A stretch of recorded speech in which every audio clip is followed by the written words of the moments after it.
여기 본문에 보면 12절을 한번 읽어보겠습니다. 12절. 그들의 발을 씻은 후에 옷을 입으시고 다시 앉아 그들에게 이르시되 내가 너에게 행한 것을 너희가 아느냐. 예수님께서 제자들의 발을 씻겼습니다. 그리고 옷을 입으시고 다시 앉아 그들에게 이르시되. 여러분, 성경은요 그냥 의미 없이 기록되지 않아요. 옷을 벗었으니까 옷 입는 게 당연하지 않아요. 옷을 당연히 입었겠죠. 그리고 이제 앉아서 그들에게 이렇게 말씀했다, 이런 뜻이 아니란 말이에요. 단서예요. 그 성경을 우리가 자세히 봐야 되는 이유는 뭐냐면 단서가 기록되어 있어요. 옷을 입으시고 앉으셨다 하는 것은 뭐냐면 그분이 죽으신 다음에 부활하시고 하나님 보좌 우편에 앉으실 것을 예표로 보여주는 거예요. 그냥 옷 벗었으니까 옷 입었다 이런 뜻이 아니라 옷 벗었다는 것은 그분이 이 땅에 내려오셔서 십자가에 죽으셨다, 옷을 입으셨다, 부활하신 다음에 하나님의 영광의 우편에 앉으셨다는 것을 말씀하시는 것이고요. 그리고 하시는 말씀이 내가 너에게 행한 것을 너희가 아느냐, 깨달았느냐 이렇게 물어보는 거예요. 옷을 입으시고 앉으시면서 하시는 얘기가 이 영광에 참여하는 것은 길이 하나밖에 없다는 것을 깨달았느냐 이런 뜻이에요. 여기 아느냐 하는 이 단어 자체가 그냥 지식적으로 예수님이 발 씻겼네, 우리도 저렇게 해야지 이런 뜻이 아니라 굉장히 깊은 의미로 깨달았느냐 이런 뜻이에요. 예수님이 우리를 위해서 죽으시고 예수님이 우리를 위해 부활하시고 예수님이 승천하셔서 하나님 보좌 우편에 앉으시고 그게 우리가 가는 길이라고 그랬죠. 우리가 가는 길은 예수님이 가신 길을 가는 거예요. 예수를 믿으면 예수와 함께 죽고 예수와 함께 살고 예수와 연합되고 예수와 연합됨으로 말미암아 예수님이 가셨던 그 길을 그대로 가는 거예요. 예수님이 이 땅에 오시고 고난을 당하시고 수치를 당하시고 우리를 위해 죽으시고 부활하시고 승천한 이 모든 것은 너와 내가 연합되어서 너희들이 갈 길이라는 것을 보여주는 거예요. 우리가 가는 길은 하나밖에 없어요. 예수님과 연합되어서 예수님이 갔던 그 길을 가야만 그 영광의 자리에 앉게 된다는 거예요. 이걸 깨달았느냐라고 물어보는 겁니다. 영광에 이른 길은 하나밖에 없어요. 예수님이 갔던 그 길을 그대로 가는 거예요. 우리를 위해 죽으시고 제자들의 발을 씻기시고 그리고 섬기고 그게 영광에 이르는 유일한 길이다. 이거 깨달았느냐? 라고 말씀하는 거예요. 자꾸 시간이 갈수록요 십자가 없는 예수님을 자꾸 생각하고요 고난과 희생 없는 기독교를 자꾸 추구하려고 그래요. 희생하지 않고 어떻게 예수 믿을 수 없을까? 고생하지 않고 십자가 지지 않고 어떻게 예수님 뒤를 따라가는 방법이 혹 있지 않을까? 고난을 자꾸 제거하려고 그래요. 삶에서. 다른 길은 없다. 이거 깨달았느냐? 라고 말씀하는 거예요. 영광에 이르는 길은 하나밖에 없어요. 그 십자가의 길이에요. 고난 없는 길을 자꾸 찾아 나르지 말고 고난 당할 때쯤 되고 자꾸 도망치지 마세요. 엉뚱한 길로 빠질 수가 있어요. 한 가지 길이에요. 그래서 우리에게 한 가지 길을 알려주시는 거예요. 예수님이 우리의 발을 씻겨주셨어요. 그리고 우리로 하여금 주님과 연합시켜 놓고 예수님 안에서 주님과 내가 하나 되어 예수님 가족으로 만들어 주셨고 그리고 우리는 같은 그 길을 가는 사람이 되는 거다. 그래서 그 길 끝에서 영광 가운데 계신 주님과 하나 되는 것, 이게 우리의 최고의 소망이다. 이거 깨달았느냐 하는 거예요. 깨닫는 거예요. 깨닫는 거. 자꾸 묵상해야 됩니다. 예수님의 십자가를 자꾸 붙잡아야 됩니다. 그래서 처음 사랑을 회복하라. 계속 얘기하는 거예요. 이게 우리가 가는 길이니까. 그래서 고난 없는 길을 자꾸 추구하지 말고 한 길밖에 없다. 그분이 옷을 입으시고 하나님 보좌 우편에 앉으셨던 유일한 길은 제자들의 발을 씻고 섬기고 죽고 희생하고 이 길밖에 없으니까 이 길을 떠나지 말아라 하고 말씀을 하는 것입니다. 13절 너희가 나를 선생이라 또는 주라 하니 너희 말이 옳도다. 내가 그러하다. 내가 주와 또는 선생이 되어 너희 발을 씻었으니 너희도 서로를 발을 씻어주는 것이 옳으니라. 내가 너에게 행한 것 같이 너희도 행하게 하려 하여 본을 보였노라. 주라 선생이라 한 말이 옳도다. 내가 주와 선생이 되어서 너희 발 씻었으니까 너희도 발 씻어줘라. 이게 옳은 것이다. 자, 예수님께서 우리 발을 씻어주셨어요. 여러분, 예수님 발을 씻어주셨다는 게 뭐냐면 신발을 벗겼다는 얘기예요. 예수님 우리 발을 씻기려면 먼저 신을 벗어야 돼요. 신을 벗기고 나서 발을 씻어주셨어요. 신발 벗었다는 게 뭐냐면 종이 되었다는 거예요. 예수님의 발 씻음을 받은 우리는 종이 되었다는 뜻이에요. 신발을 벗지 않고는 발 씻음을 당할 수가 없기 때문에 주님이 내 발 씻었다 할 때는 내가 신발 벗어서 드디어 내 위치를 찾았다 하는 뜻이에요. 그래서 예수 믿는 우리는 우리의 위치를 드디어 회복하게 되는 거예요. 하나님이 우리에게 종의 위치를 주셨다고 그랬죠. 선악을 알게 하는 나무의 실과 먹지 마. 이건 종의 자리에서라는 거예요. 넌 주인이 아니야. 넌 피조물이야. 넌 창조주가 아니야. 주님이 그렇게 말씀하셨어요. 근데 우리도 모르게 하나님 되려고 그랬어요. 그래서 맨 처음에 우리가 하는 일은 뭐냐면 신 벗는 일부터 하는 거죠. 그래서 모세에게 신을 벗어라 얘기하는 거예요. 네가 선 곳은 거룩하다. 신 벗어라. 신을 벗게 하는 거예요. 지금 예수님이 신을 벗겨서 발을 씻어주시고 우리에게 자 알았지 너를 나와 똑같은 종이 되었어. 그러니까 이제부터 너희들이 하는 일은 다른 사람의 발 씻어주는 일이어야 돼 라고 말씀하세요. 예수님이 우리의 발을 씻어주셨어요. 더러운 발을 씻어주셨으니까 너희도 발을 씻기면서 살아 이렇게 말씀하는 거예요. 발 씻기면서 살아. 근데 발 씻긴다는 것은 무엇입니까? 다 용서해 주는 거예요. 그냥 예수님이 우리의 죄를 용서하듯이 우리도 용서하면서 살아가라는 거예요. 근데 예 알았습니다. 제가 용서하면서 살죠. 발 씻기면 살겠습니다. 이게 그렇게 단순한 문제가 아니라는 거예요. 여러분 성경은 윤리를 얘기하는 게 아니에요. 다른 사람 발 씻어주고 세족식하고 그러면 얼마나 좋겠는가. 그러면은 세상 좋아질 거야. 우리 열심히 서로 발 씻어주자. 여러분 용서는 영적인 일이란 말이에요. 어떤 사람 용서해 보셨어요? 쉽게 되던가요? 용서 쉽게 안 돼요. 왜냐하면 영적인 일이기 때문에 그래요. 용서는 도덕적인 일이 아니에요. 용서는 윤리적인 일이 아니에요. 용서는 내 힘으로 할 수 있는 게 아니라는 거예요. 용서는 용서하면 얼마나 좋아. 용서하고 하는 게 자유하고 여러분 이게 그렇게 안 돼요. 영성이 있어야 돼요. 용서는 영성이 없으면 안 돼요. 영이 힘을 얻지 못하면 안 돼요. 그래서 우리가 먼저 발 씻기 전에 발 씻음 받았다는 은혜를 기억해야 된단 말이에요. 우리는 이런 경향성이 있어요. 자기를 너무 착하게 봐요. 자기를 너무 신사로 봐요. 죄가 있어도 그렇게 큰 죄인은 아니라고 생각해요. 죄인이지. 근데 그렇게 큰 죄인은 아니야. 세상에 얼마나 파렴치한 죄인들이 그렇게 많은데 나는 그래도 괜찮아. 항상 이렇게 생각하려고 그래요. 그러니까 은혜가 은혜 되지 못해요. 은혜가 은혜 되려면 내 죄가 작은 죄다. 난 조금 죄 졌어. 근데 이 죄 용서해 주셨어. 뭐 감사하지. 은혜가 은혜 되지 못해요. 여러분 복음이라는 것은 뭐냐면 천하의 불안당 같은 놈이 나란 말이에요. 이걸 발견해야 돼요. 이게 복음의 사람이에요. 천하의 불안당 같은 사람이에요. 천하의 정말 짐승 같은 삶을 살던 게 나예요. 우린 그런 존재예요.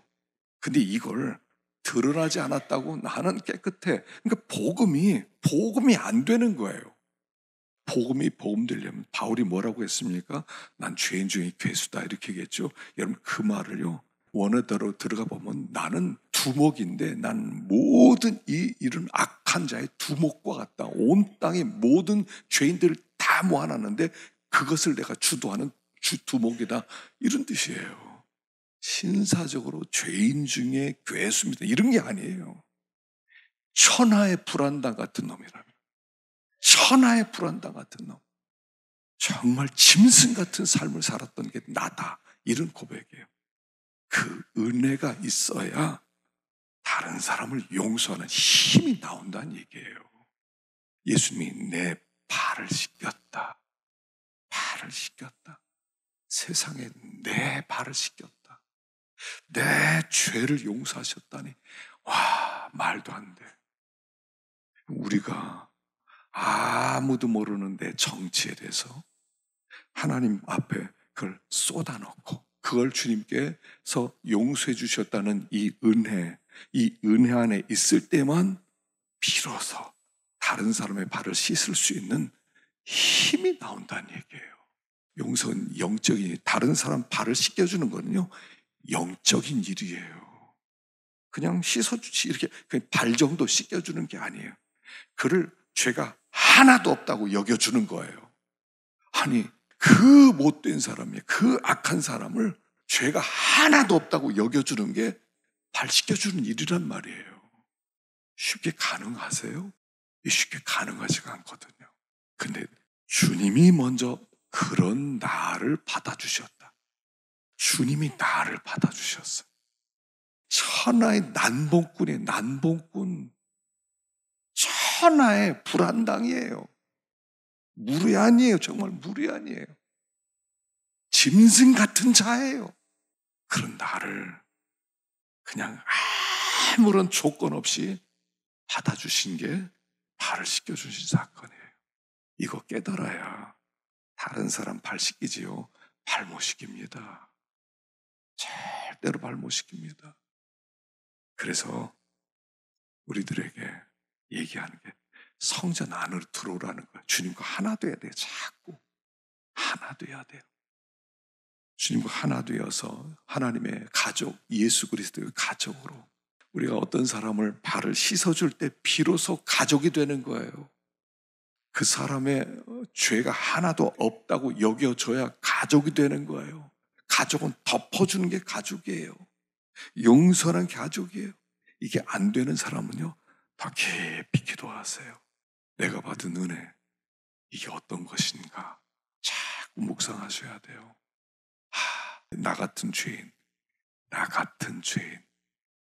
여러분, 다른 사람의 죄를 생각할 때 그냥 나와 똑같은 죄인이다 이렇게 생각하면 돼요. 저건 나보다 더 죄가 많아. 그럼 용서 못해요. 내가 죄가 많고 이게 죄가 좀 적다. 이래야 또 용서가 되지요. 하여간 똑같다 이렇게 생각돼요. 근데 나를 받아주셨으니 나도 받아준다. 그래서 품게 되는 거예요. 그래야 한 예수 공동체로 살아가게 된다 하는 말씀이죠. 16절 내가 진실로 진실로 너에게 이르노니 종이 주인보다 크지 못하고 보냄을 받은 자가 보낸 자보다 크지 못하나니 너희가 이것을 알고 행하면 복이 있으리라. 종이 주인보다 크지 못하고 보냄 받은 자가 보낸 자보다 크지 못하기 때문에 알고 행하면 복이 있다. 자, 예수를 믿고 발 씻음을 받고 구원을 받은 자는 보냄 받은 자로 살아간다는 거예요. 이제 보냄 받은 자, 보냄 받은 자라고 하는 것은 목적이 있다는 거예요. 목적 있는 사람이 되었다는 거예요. 예수를 믿는 사람은요, 이전과 달라지는 거예요. 예수님의 생애를 30세를 중심으로 해서 이렇게 나누어지죠. 공생애와 사생애로 나눠져요. 그전에는 가족도 부양하고 그전에는 뭐 집도 짓고 뭐 여러 가지를 했어요. 근데 딱 30세가 된 이후로는 모든 걸 끊어버리고 한 목적지를 향해서 달려가게 돼요. 내 개인적 삶이 없어지는 거예요. 군대 들어가면요, 그때부터는 이 사회생활의 모든 게 끊어지는 거예요. 그리고 국가만을 위해서 살아가는 거예요.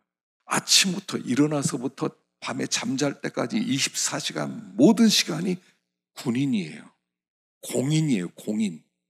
군인은 공인이에요. 나를 위해 사는 사람이 아니에요. 국가를 위해 사는 사람이에요. 국민의 생명을 보호하기 위해서 준비되는 사람이에요.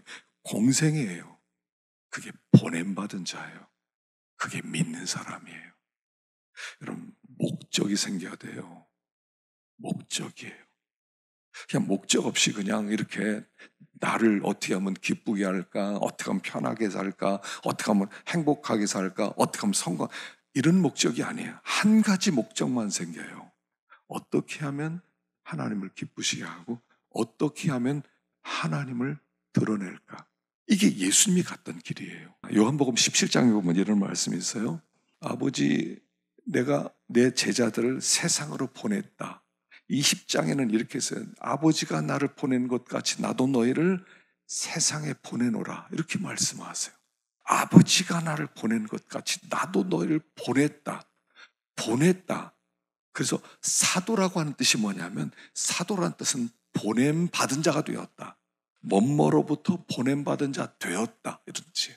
목적 있는 자가 되었다. 이런 뜻이에요. 예수를 믿고 나서 제대로 신앙생활을 한다는 것은 뭐냐면 목적을 가진 사람이 되었다는 거예요. 목적이 있어요. 여러분, 목적을 발견하기까지 삶은 의미가 없어요. 아브라함이 75세 하나님을 만납니다. 하나님을 만날 아브라함이 75세 될 때까지는 하나님을 만나기 전이었어요. 그때까지 75세는 없는 거란 말이에요. 없는 거예요. 75세부터 아브라함의 인생이 시작되는 거예요. 내가 삶의 목적을 발견하는 순간부터 내가 살아있는 거예요. 목적이 없을 땐 살아있는 게 아니에요. 살았어도 살아있는 게 아니에요. 숨을 쉬어도 숨을 쉬는 게 아니에요. 내가 뭔가 했다, 누렸다, 얻었다 다 헛된 거예요. 목적을 발견한 그 순간부터 인생이 시작되는 거예요. 이게 보냄받은 자예요. 예수님의 제자들이 보냄받은 자가 돼요. 목적을 가지고 살아가는 거예요. 그 목적이 무엇입니까? 자, 고린도후서 2장 14절 봅시다. 항상 우리를 그리스도 안에서 이기게 하시고 우리로 말미암아 각 죄에서 그리스도를 아는 냄새를 나타내시는 하나님께 감사하노라. 우리들로 하여금 목적이 있어요. 이 목적이 뭐냐면 그리스도를 아는 냄새를 풍기는 거예요. 여러분, 우리가 살아가는 이 세상은요, 어떤 세상입니까? 썩은 냄새가 가득 차 있어요. 여러분, 인간 냄새는요, 썩은 냄새예요. 그냥 이기적이고 자기밖에 모르고요. 냄새 맡아보세요. 교만하고요. 썩은 냄새예요. 시체 썩는 냄새고요. 시궁창 냄새고요. 발꼬락 냄새고요. 음식 썩는 냄새고요. 그냥 도무지 이런 세상 속에 우리가 존재하면서 그리스도를 아는 냄새를 풍기며 사는 목적을 가진 사람이 되었다는 거예요. 그리스도의 냄새를 풍기는 사람이에요, 우리가. 그리스도의 향기를 풍기는 사람이 되었다는 거예요. 그 목적을 가진 사람, 그 목적을 가진 생애만이 참된 생애다라고 하는 것을 가르쳐 주고 있어요. 그래서 우리가요, 이제 그리스도의 향기, 정말 예수 믿는 사람은 이 땅에 정말 필요해요. 썩은 냄새 속에서 뭔가 향기가 나와야 돼요. 향기를 풍길 수 있는 사람, 예수님의 향기를 풍기는 사람들이에요. 그래서 예수와 하나 되어서 예수의 향기를 풍기는 사람들이 오늘 우리들의 삶이다는 거예요. 이 목적을 가지고 살아가라 라고 말씀하세요. 마태복음 5장 43절, 예수님의 향기가 이겁니다. 또 내 이웃을 사랑하고 내 원수를 미워하라 하였다는 것을 너희가 들었으나 나는 너에게 이르노니 너희 원수를 사랑하며 너희를 박해하는 자를 위하여 기도하라. 이같이 한즉 하늘에 계신 너 아버지 아들이 되리니 이는 하나님이 그 해를 악인과 선인에게 비추시며 비를 의로운 자 불의한 자에게 내려주심이라. 원수를 사랑하고 박해하는 자를 위하여 기도하라. 그러면 너희들이 하나님의 아들로서 하나님을 아는 자라는 향기가 나올 것이다, 이런 거예요. 근데 생각해 보셔요. 원수를 사랑하고요, 핍박하는 자를 위해서 기도하래요. 이게 쉬운 일입니까? 이건 도덕이 아니에요. 여러분, 성경은 도덕이 아니에요. 가지고 하지요, 원수 사랑하겠습니다. 이게 그렇게 되지 않아요. 나를 핍박하는 사람을 위해서 그 사람 잘 기도해 주는 거 내가 하는 게 아니에요. 내가 주님과 교통할 때 그 향기가 나타나요. 그래서 우리가 자꾸 깊이 있는 기도를 하셔야 돼요. 주님 안으로 들어가는 기도를 하셔야 돼요. 책임질을 하는 기도를 하셔야 돼요. 그래서 영적인 힘을 받아야 돼요. 그래야만 할 수 있는 거예요. 그때 그 향기가 나오는 거예요. 이 세상은요, 우리가 힘으로 밀어붙인다고 해서 세상이 설득당하지 않아요. 세상이 감동하지 않아요. 우리는 종이에요, 종. 발 씻기는 사람들이에요. 그러면서 원수를 사랑하고 핍박한 자를 위해 기도할 때 그리스도의 향기가 나오고 그 그리스도의 향기가 그들을 설득시키고 감동을 시키는 거라고요. 이 향기가요, 세상을 참 살맛나게 만들어 사람들에게 소망을 주는 거예요. 군대 갔을 때 예전에 훈련을 받을 때 산을 넘은 적이 있거든요. 밤에 야간 행군을 했어요. 한참 올라가는데 막 칠흑 같은 밤이었어요. 칠흑 같은 밤이고요. 훈련 받을 때 플래시도 못 켜게 하거든요. 앞 사람만 보고 그냥 따라가는 거예요. 근데 향기가 하나 나요. 굉장히 짙은 향기가 나요. 사람들이 야 이게 무슨 냄새냐, 무슨 냄새냐 다 그래요. 저도 그랬어요. 야 이게 무슨 냄새냐. 그랬더니 친구 하나 그러더니 이거 더덕 냄새래요. 더덕 냄새 처음 맡아봤어요. 30년 전인데 아직까지도 그 향기가 생생해요. 더덕 냄새가 생생해요. 10분간 휴식하면서 그 친구가 더덕인 데를 찾았어요. 뭐 넝쿨로 돼 있으니까 넝쿨 쭉 찾아가 보니까 있어요. 캐왔는데요. 야, 그래서 이렇게 생각했어요. 야, 더덕 캐면 우리 이제 내일 아침에는 이거 고추장 찍어 먹을 수 있겠다. 그 캐왔는데요. 새끼 손가락 반만 해요. 지금도 생생하기로. 이렇게 요렇게 작아. 근데도 그 향기는 그 밤에 행군하는 모든 군인들의 코를 찌르게 만드는 거예요. 와, 산속에 있는 더덕 냄새요. 기가 막힙니다. 이 썩어가는 세상 속에 선양한 목사님 하면 그리스도를 아는 냄새가 나는 것 같지 않아요? 그리스도를 아는 냄새. 사람들은 우리에게 이 냄새 맡고 싶어 해요. 너 예수 믿는다면서, 너 천국 간다면서, 너 구원받았다면서 냄새 좀 맡아보자. 냄새가 안 나요. 아, 예수 믿는다면서, 너 천국 백성이라면서 천국 냄새 좀 맡아보자. 세상 사람들은요, 우리에게서 천국 냄새 맡아보고 싶은 거예요. 천국 냄새예요. 천국 냄새가 안 나. 인간의 썩은 냄새밖에 안 나. 자기밖에 몰라. 이기적이야. 희생 안 하려고 그래. 손해 안 보려고 그래. 똑같아. 야, 냄새가 안 난다. 그럼 냄새가 좀 납니까, 우리가? 작은 은은한 향기라도 좀, 향기가 좀 나나요? 세상은요, 예수 향기를 맡고 싶어요. 천국 향기 좀 맡아보고 싶은 거예요. 저 사람들 천국 백성이라는데 예수님이 십자가에 죽으셨다는데 그 십자가 냄새 좀 맡아보고 싶은 거예요. 섬기는 모습, 희생하는 모습, 고생하는 모습, 앞서서 내가 감당하겠다는 이런 모습을 통해서 그들이 살고 싶은 거예요. 예수 믿는 생활은 예수님 향기를 자꾸 드러내는 거예요. 그게 발 씻는 일이고요. 발 씻는 능력은 예수 안에서만 나오는 거예요. 예수님 발 씻음을 받고 예수님의 품 안으로 안기게 되어서 예수님과 하나 되어 예수님과 가족이 되게 됐을 때 향기가 난다 하는 것입니다. 그래서 오늘도 발 씻김 받았으니까 발 씻기는 그런 복된 날 되시기를 축원합니다. 기도하겠습니다.